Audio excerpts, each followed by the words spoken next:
வர முடியாது. சரிங்களா? இப்போ நம்ம ஐயாவோட சாட்சி கேட்க போகிறோம். சோத்திரம் ஐயா. நான் ஒரு முஸ்லீம் தான். எனக்கு 1.5 வருஷம் படிக்கல இருந்தேன். அது என்ன நீ சொல்கிறபடி ஏஞ்சி கூட நடக்க முடியாது, இவ்வளோ தூரம் நடக்க முடியாது, கொஞ்சம் தூரம் நடக்க முடியாது.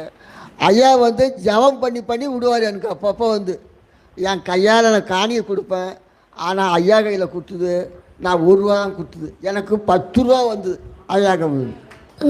நேற்று கூட எனக்கு ஐயா எனக்கு ஐயா அப்பப்போ தைரியம் கொடுப்பாரு.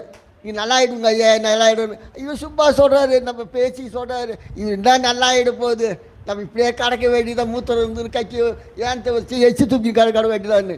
நீ நடப்பாய்யா, நீ வருவாய்யா சொன்ன. அது நடக்காத கதை.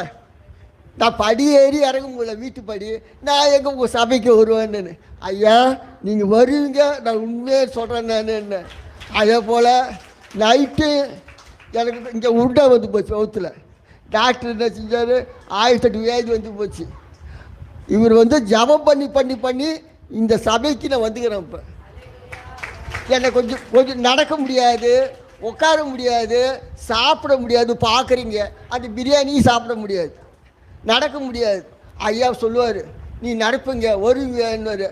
இவர் சும்மா படிக்கிறாரு, எங்கே வரப்போ நம்ம படியிலேருந்து இறங்க முடியல, இவர் சபைக்கு நான் எங்கே வரப்போன்னு நினச்சேன். ஐயா ஜபம் பண்ண பண்ண பண்ண என் நல்லபடியாக ஆயிடுச்சுங்க. எனக்கு கொஞ்சம் நல்ல பணமும் வந்தது. 1 ரூபா தான் கொடுத்தேன் ஐயா கிட்ட, ஆனால் எனக்கு 10 மடங்கு வந்தது. ஐயா ஒரு சில உதவியெல்லாம் கேட்பேன், நான் சொல்லுவேன். நான் அது ஏசப்பாக தான் செய்கிறேன்.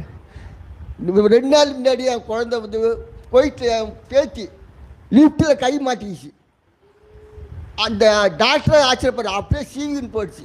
ஆனால் எலும்பு உடையில, நரம்பு உடையில, எதையும் ஆகலை. அன்றைக்கி ஒரு 1.5 லட்சம் செலவு ஆச்சுங்க. 2 நாளைக்கு கோயிட்டில் ஆச்சு, வெள்ளாட்டில் தான் ஆச்சு. அப்போ கூட என்ன சொல்கிறேன், கை போயிடுச்சாங்க. நானும் எங்கள் வீட்டில் அழுகுறோம். சொல்கிறேன் அது ஏசப்பா கட்டணு.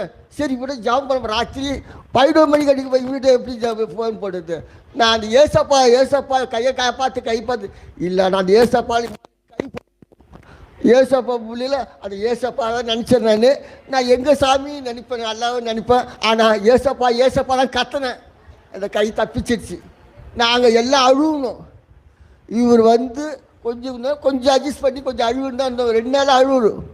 இன்றைக்கி தான் பரவாயில்ல. இன்னைக்கு குளித்தேன், மயக்கம் வருது. சரி போக வேண்டியில்லைன்னு சொல்லிட்டு துணிங்கனி எல்லாம் கைட்டு வச்சிட்டேன். அப்புறமேட்டு எப்படியோ ஒரு தெம்பு போல் நடந்து தான் வராங்க. ஸ்கூட்டரில் வர முடியாது, எதுலேயும் வர முடியாது. ஒரு ஸ்கூட்டரில் ஏன்னா மழை கட்சி கீழே வந்துடுவோம். அப்படிப்பட்ட ஆள்